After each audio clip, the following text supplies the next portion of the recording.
Please welcome writer, director, producer Scott Z. Burns.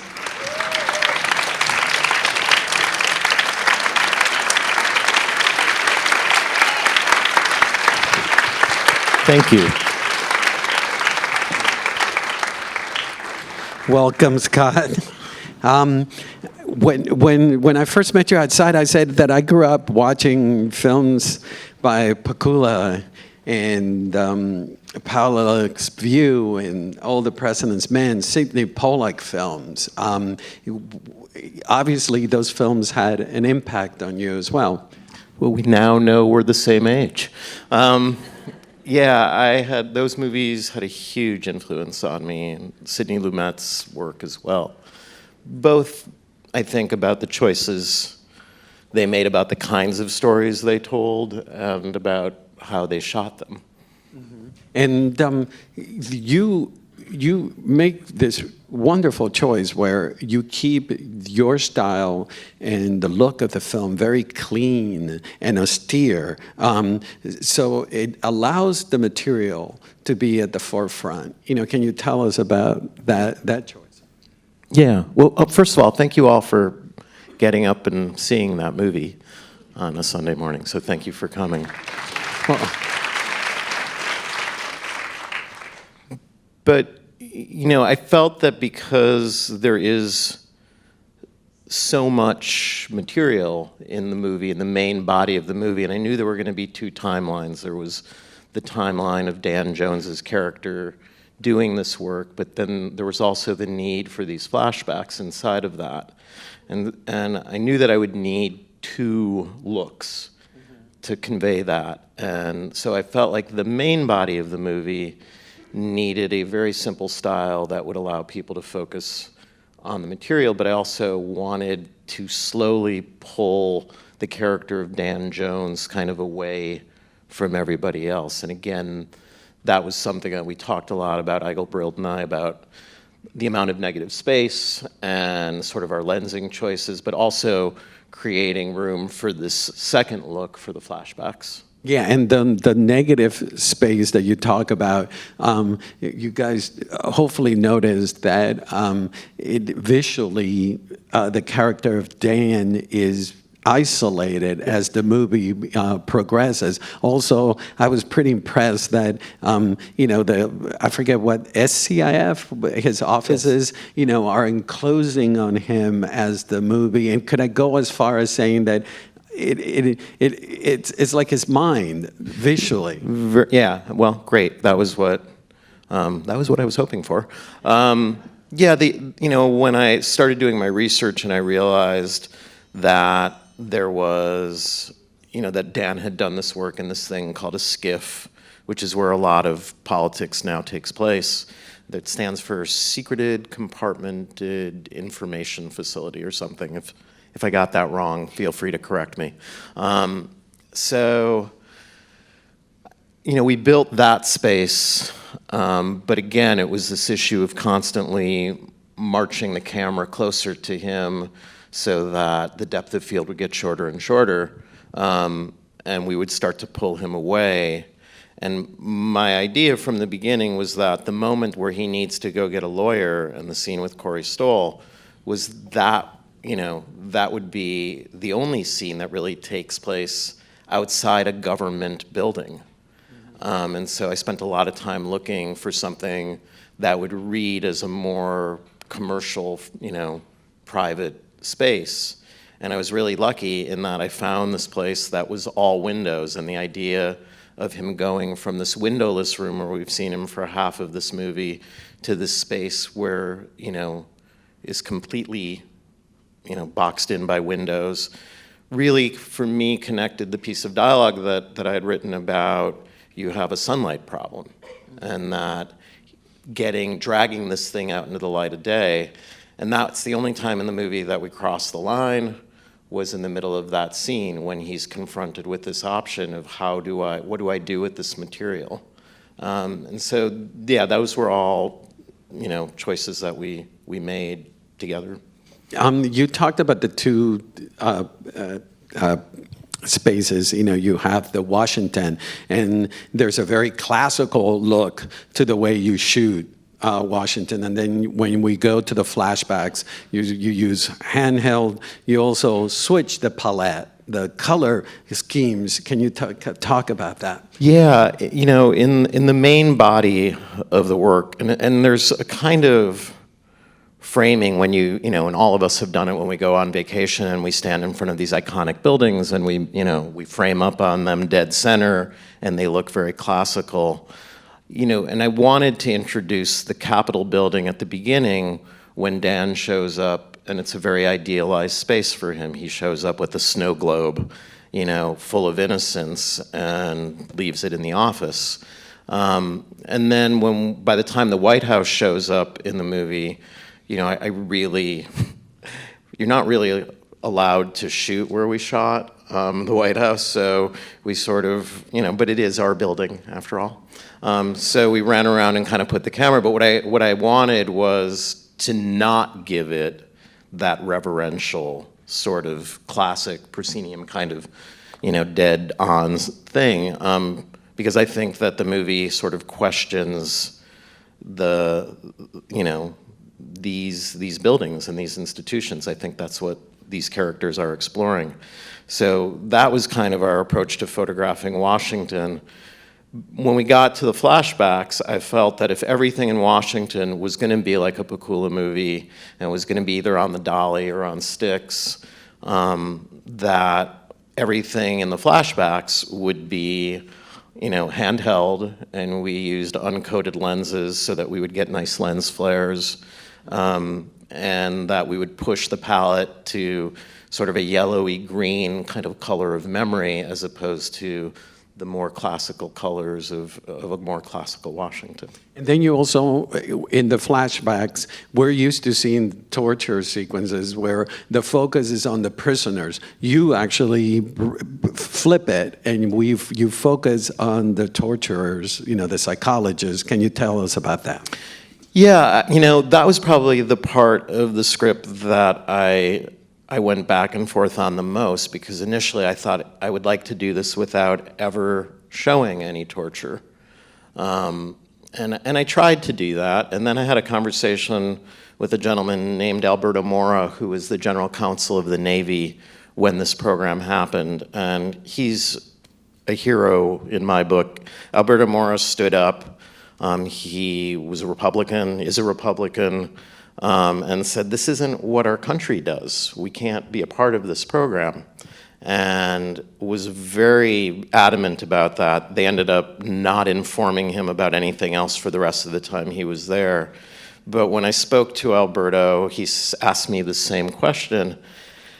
And I told him I didn't know how to do that I didn't want to alienate the audience, that I didn't want people to be turned off from the story. And he said, if you don't do it, aren't you doing exactly what the CIA did when they destroyed the tapes? And that, this language is very sort of coded. I mean, when you start by calling these things enhanced interrogation techniques instead of torture, you're already going kind of down this, Joseph Heller catch-22 path of hiding what you're doing inside of words. And so waterboarding, we've all heard that, but not very many of us have seen it. So I got a bunch of Navy SEALs who had gone to SEER school to come and help me, depict it the way that it was done.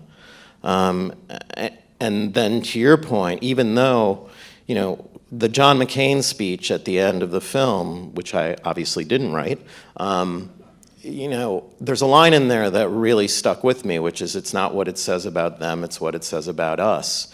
And that informed how I chose to photograph those sequences.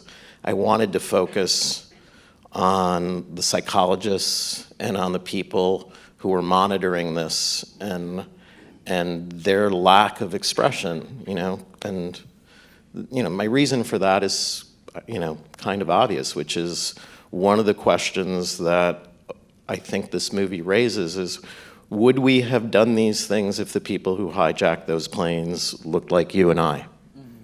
And I don't think we would have. And so I wanted to bring that back to the audience, that this is something you always do to the other. The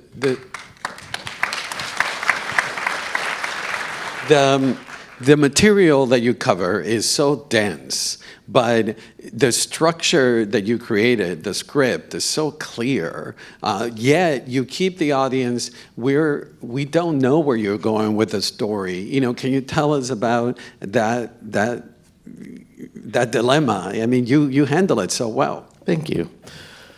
Yeah, look, the thing I wrote immediately before this was a play in New York at the Public Theater. And in the theater, you get to read your play out loud every day, a few times a day. And we don't really do that in movies. So I did that with this script. And I would just get actor friends to read it every time I finished a draft. And I must have done, I don't know, 30, 40 drafts of this. And we would do these readings, and I would really sit in a corner and try and clean my brain and go, when does this get boring, and when is it redundant? And you know, there is no magic to that. It's just, you just have to keep going back into the text, and then you have to hire actors who are not going to be satisfied with memorizing their lines. They want to understand them. And Annette and John are political junkies. Annette had actually read the torture report before I even found her. So that helped. And Adam's curiosity about the world. Adam was a Marine, and I think he and I agreed very early on that the only thing maybe better than being told a story you don't know is being told a story that you thought you knew and you realize maybe you didn't. And that's how he felt about this. And I said, just bring your curiosity with you to work every day. Which leads me to the next question, that it's such a complicated character because he's actually telling the story, he's uncovering the story, and that is transforming him as the movie progresses as well. Do you know what I mean? Yeah, very much so. You know, I mean, there's something to me, and I need to go back because I think I've said this before, but he feels to me, and I was trying to do this in the script, like someone in a Kafka short story who becomes, so transformed by the story that they're telling. We shot this movie in 26 days, which clearly a lot of you work in the film business. So it was painful. I made that sound a lot, probably 26 times. So what I'm amazed at from Adam is how he conveys this sort of beat down where at every point in the story he encounters a new obstacle. And because I knew we wouldn't have a budget where we had a lot of locations, and that our locations were going to be these offices, the new obstacles, like in a Bourne movie, you just get to go to a new country and chase him around a new place. So I needed new obstacles in the shape of characters.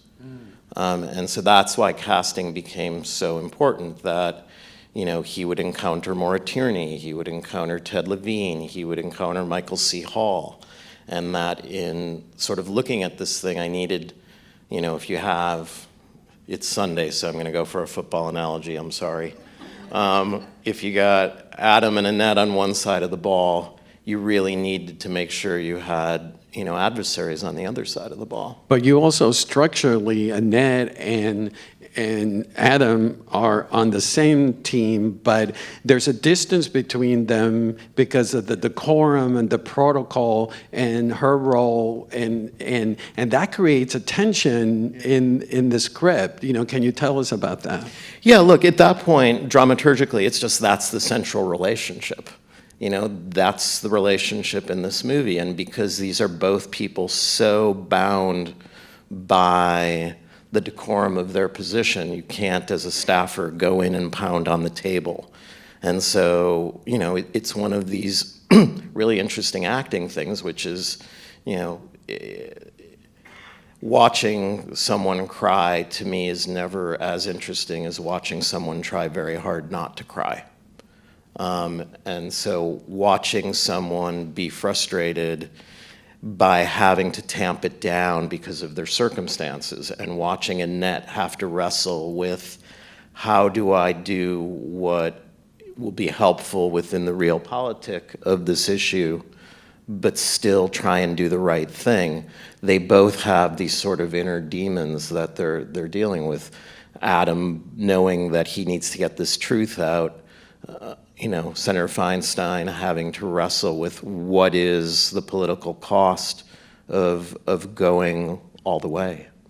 How challenging was it for Annette and for Adam to deliver all that legal and political vocabulary? I wish they were here. You know, it's striking to me that we were able to get through 5 or 6 pages of that a day. I mean, it really is a testament to them and their, you know, their preparedness. Adam was doing Marriage Story right before this, and so he didn't have as much time, and he and I spent a lot of time sort of talking on the phone at 1 or 2 in the morning the night before, where he was like, so if I flip these 2 sentences, have I changed the legal meaning of this? Because I pulled as much from the report itself as I could, and then tried to turn it into human speech.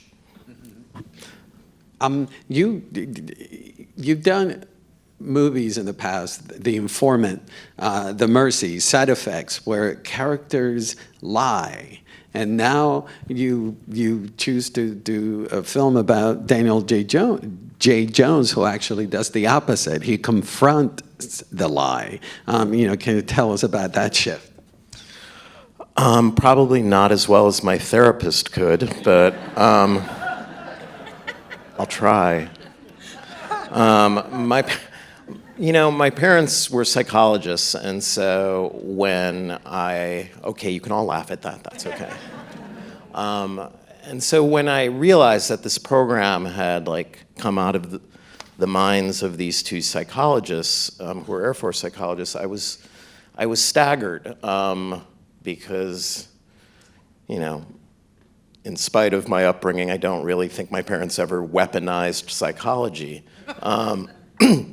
So I started there, and I found myself doing exactly what you've described. I was once again going to be writing about charlatans. And then when I met Dan and I asked him about his story and what process he went through, I decided that this was a moment in our time as a country, and I think my own development as a writer, where I was like, no, I want to write about a hero. Like, you don't meet them all the time. And right now, to have this guy's story be a tracer bullet through our very, very wounded system was stunning to me. Like that, you know, when I interviewed senators like Senator Udall, Senator Whitehouse, Senator Levin, they all said the same thing, which is because Dan was so rigorous and so disciplined, they had to do their job. There was no version of this where they were going to just sort of play politics with it. And that, I decided I wanted to try writing a good guy. So when you first started with the project, just to clarify, you were going to write about the psychologists, about Jensen and... Yeah, I wanted to do, you know, Dr. Strangelove, but about this program. And there were 50 pages of that I set fire to, and then started over again and thought, you know what, I would rather write about the journey of a truth teller. And even within doing that, I mean, there obviously are vestiges of that first thing, because I feel strongly that in any story there should be opportunities for laughter. And so much of what the psychologists did is so absurd and so much about language. So I hope that you found moments of levity in the insanity and absurdity of what they were proposing. you had over 120 written sources and hours of interviews. Yeah. Can you tell us about that process? No. Yeah, I can. I did, I think, honestly, I think what any screenwriter who found themselves in the middle of this would do, which is, you can't just take Dan at his word. And so there were people I wanted to talk to about their experience of him. Obviously, Daniel had taken this 6,700-page script, or a 6,700-page report, and turned it into a 500-page summary. But there were other, the good thing about coming to this story when I did was, people like Jane Mayer, who is such an amazing writer, and Jane had written a book called The Dark Side. That helped me. Jim Risen had written about this for the New York Times. So there were our best journalists who could help guide me through some of this. And on the other side, the CIA, all of their principals had written books. And so I read George Tenet's book, and I read Jose Rodriguez's book, and I read Mike Morell's book, and Jim Mitchell wrote a book. All of their books, by the way, are co-written by a guy named Bill Harlow. And Bill Harlow was running the CIA's PR department. The interesting thing that happened is I met Ali Soufan, who's portrayed in the movie, who's an amazing guy. And Ali Soufan's written a book called Black Banners. If you go look in a bookstore at Black Banners, most of it's redacted when it comes to this story. If you go look at Jose Rodriguez's accounting, completely unredacted. All of their books are unredacted. They all advance the same narrative. And there's a thing called a PRB, which is a publishing review board that all these books go through. And so the CIA was allowed to put their narrative out in our culture through the auspices of all these books. Ali Soufan tried to tell the narrative of what really happened. And he was the guy in the room. And his book gets blacked out like our report. And so that was what was as important as anything else that I learned from doing that kind of research, was that there was clearly a desire to put a narrative into our culture that, I don't know, it doesn't align with the facts. I'll just put it like that. And going back to things like Serpico, because I wanted to really emphasize on Daniel's devotion to that. I had written all of the scenes that one would expect, like, Dan goes home and looks at empty fridge. Dan lies in bed, stares at ceiling. Dan has uncomfortable conversation with romantic partner who wishes he would stop having dreams about waterboarding. And then I got rid of them all because I felt, again, that going home with him opened up what I wanted to be this very claustrophobic sense of a guy on a mission. And that weirdly came from the research. I just didn't want to give up the screen time to going into that. Yeah, actually, you answered what was my next question: the fact that you boldly forgo his private home, his private life to us. You mentioned earlier about the levity moments. The film is highly entertaining as well as authentic. Is that something that you were conscious of balancing? Yeah, again, I really want everyone to know this story, but I also don't want to bore the shit out of you, especially on a Sunday morning. And so I do feel like it's my obligation as a storyteller and a filmmaker to learn from people like Alan Pakula and learn from Lumet and get into scenes as late as possible and get out, as early as you can, and make the next scene be a little bit unanticipated but not confusing. I think the math that differentiates curiosity from confusion is really the lesson that a storyteller, that's where I spend all of my time, is how much can I tell you to get you to lean forward, how much can I withhold, and how can I reward your curiosity in the cut, you know? And that's something I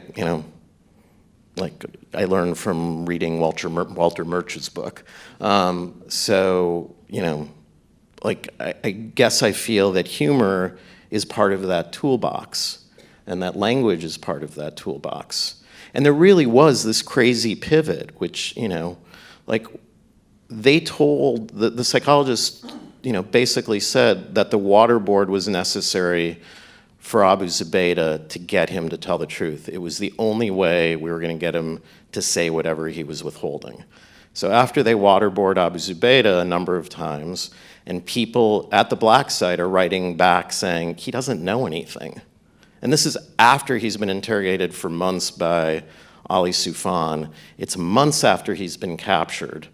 And so I don't know what we thought this guy was going to know in late August that, was different. And then they do this crazy pivot, and they say, well, the waterboard now proved that he doesn't know anything. So it's useful no matter what. And so again, the loopiness of that was very like Joseph Heller, Catch-22, which is a movie I really love. So that's where I started. And I wanted to keep the absurdity of that. I can only imagine watching the film that the editing must have been really, really challenging with all this material. Can you tell us about that process? Yeah, I mean, Greg O'Brien was someone, honestly, we made this movie for very little money, and nobody wanted to come to New York in the middle of the summer and edit it, who I knew. And it was, we were working in a closet, and Greg O'Brien had cut GFE, a season of that Stars show, which Soderbergh had been a producer on, and he said, Amy Steinmetz really liked this guy, and I met with him, and I talked to him about Pakula movies, and I talked to him about other, things, and he was so excited, and I was like, all right, you're in, it's us. So it was he and I in a broom closet for months, and again, it was just enforcing the discipline of, how can we allow these characters to be the vehicle and not get so dragged down into detail of story that we don't create an entertaining film. We're living in such a politicized environment that when I first sat down to watch this film, I just assumed the material was going to come from a partisan point of view, and you don't do that. Can you tell us about your approach? Yeah, I mean, I feel like I had to take the same position that Daniel did. And, what I tried to do for the audience up front is sort of make this thing, your own Rorschach, your own kind of thing about your beliefs, because he's told there can't be Democratic sentences or Republican paragraphs. And that was the mission that I felt I had to do. This was about a program and about getting the facts out about the program. And there are two important things in my mind about it, which is A, is there any way that this is morally defensible with my understanding of what America is meant to be? And that should not be a bipartisan issue, although it seems to have become one. I mean, not be a partisan issue. The second one is, does this work? And as it turns out, it doesn't. And when you talk to even military interrogators, it doesn't. And I spent a lot of time speaking to people in the military, and that really informed why I was as bipartisan as I am, because it's shocked me how upset the military was about this program. Like, if you go and talk to a general, there were something like 200 of them who wrote letters saying, torture, is not American, it's not what we're doing, it's not part of the uniform code. I mean, that's why I put the George Washington quote at the end. That's who we were supposed to be. So I felt like it was important to play by the same rules that Dan had to play by. And there's a lot of blame here to go around. You know, there's the blame of the CIA in terms of their own shame about what happened after 9/11. There's the blame of the Bush administration in thinking that going to war in the wrong country was a good idea, of deciding that they should allow the CIA to use these tactics as part of, you know, a unitary executive grab that we're now living through. And then for a lot of us, and you know, I have no problem saying this, I voted for Barack Obama twice. But that doesn't mean that I think everything Barack Obama did was great. And I think what I'm hoping for is that, you know, I don't know any adults who are all good or all bad. And so, you know, our political leaders get to make mistakes and they get to do great things. And I wish Barack Obama had been more vociferous. You know, most of us, you may remember at one point he said, "It looks like we tortured some folks." Do people remember that speech? Do you remember what he said next? But let's not get too sanctimonious about that. A lot of the people who did this are patriots. I'm not okay with that, you know. And so I felt like there's, you know, when Soderbergh saw the movie, he said, "Congratulations, you've pissed everyone off." And I think that was my job here. On that note, thank you, Scott, for being here. Thanks. Terrific movie. Congratulations. Thank you so much. Thanks.